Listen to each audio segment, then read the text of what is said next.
Hey guys, BigGunner81 here. Hope your day is going well. Thanks for tuning into my channel here on YouTube. SS109 and M855 has been a very popular subject lately. In fact, I got a couple videos already on there, one of which talks about a call to action on what we can do maybe to help stop this ban from happening with the M855, the SS109. And the other one is basically some tips on how to avoid getting scammed by some of the people out there that want to make money off of this run on the M855. Some people out there might be painting the tips on the M193 ammo and trying to pass it off as the M855. So that video gives you some ideas on how to avoid that from happening, how to stay away from getting scammed. Today I'm just going to talk about an option for you guys out there that are still looking for some M855 and maybe you don't want to pay the super high absorbent prices, or you can't find it because it's sold out in your area or whatever. One other option, especially if you're into reloading, and if you're not, maybe it would be a bad idea to pick some of this up, is to find some SS109 or M855 bullets, and they are available still out there. They may be getting a little bit harder to find right now. These right here are pull-down bullets. You can see it's magnetic. I picked those up from Got Ammo LLC.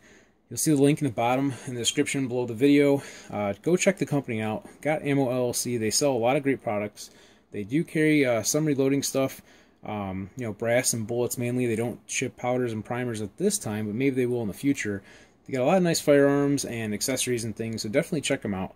Great company, veteran owned, good guys. So take a look at their site. Anyway, if you can find these projectiles, buy some, especially if they're reasonably priced, because then you can make your own M855. You don't have to worry about finding it, and you don't have to necessarily spend quite as much, because these projectiles are definitely going to be less money per round than buying a loaded cartridge, and that way you can kind of store them away, and when you get a chance, make up some of your own loads with them.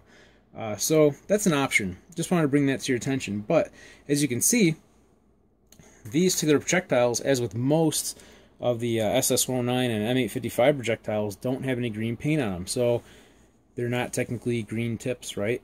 Well, the reason why they don't have any paint on those is because after they do the pull down process, they usually run them through a vibrating tumbler, which cleans them and polishes them back up, make them nice, shiny, look like new again, and that causes the paint to get worn back off of them. But some of the new production projectiles like that, the SS109 projectiles and M855, don't have the green paint on them at that point.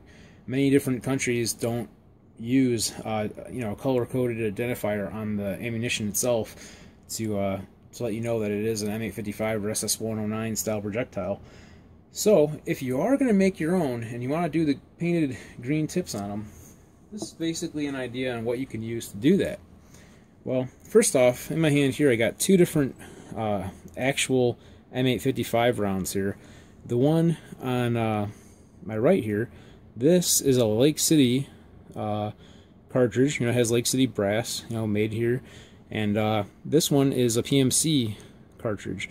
Maybe kind of hard to pick up on the camera because they're kind of small. They're only 22 caliber, so they're very small bullets, which is like, why is it even such a big deal if it's armor piercing or whatever, and it's not. It's a penetrator round. There is a difference. Penetrator is totally different than armor piercing. These are not necessarily going to go through a plate. Kind of bring them out here. The PMC one has a nice even line on the painted tip, and the Lake City has more of a, it is kind of like a line, but you can kind of see it's not totally straight and even cut line. Not a big deal. Just something small I noticed between the two. Now, here is one that I painted myself. It's a little bit brighter and shinier. Well, that's probably because the ammunition I just showed you, this has been loose packed and tumbled around and vibrated around during shipping. So definitely it's going to get duller looking, and the finish is going to get worn and everything. And this is still a little bit wet yet. This paint is nice and shiny, but over time it'll probably dry out a little bit and look a little less shiny. But it's a pretty close color anyway. In fact, it's a tester's paint. If you're painting like your models, tester's number, I think it is. Let me look at it. It's 1124 on the bottle. That's the number, and they call it GI green, which is kind of goes hand in hand with making this type of ammunition. But anyway, I'm sure there may be a faster way to apply it than just doing one cartridge at a time and using a brush. And I've seen some people even use like other kinds of paint, like spraying it on.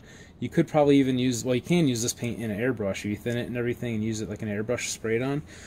Well, there is ways to mask it. You know, you can make a tray with some holes in it and poke the tips through and just spray it that way.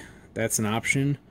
But I don't know. I don't really feel like investing any money into a airbrush setup right now.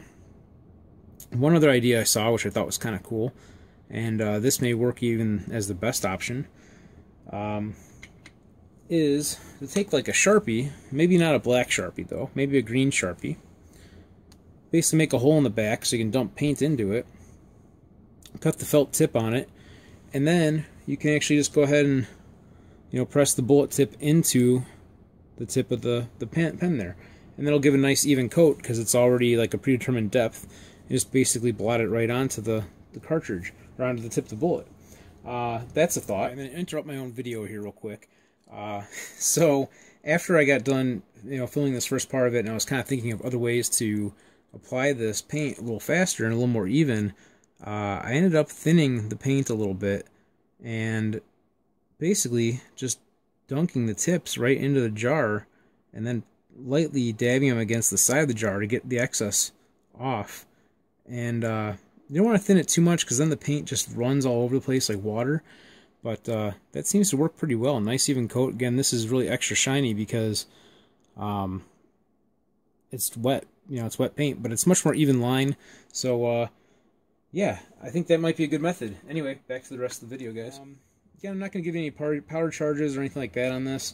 And these came out pretty decent. They came out pretty close to what the real Lake City loaded ammo looks like. Of course, you don't see the annealing because I didn't have these re-annealed or anything like that.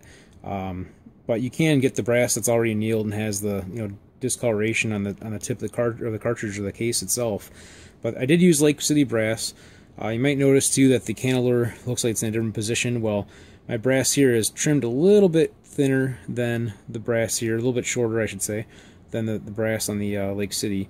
So that's kind of why, but also I do have an overall length that's a little bit increased. But I'm working up loads on it right now for myself, so but I'm not going to share load data with you guys with that stuff because, you know, I don't want to be responsible for somebody blowing up their firearm because they did something that they thought would work and it didn't work for them, because every rifle is a little bit different, so be cautious with that.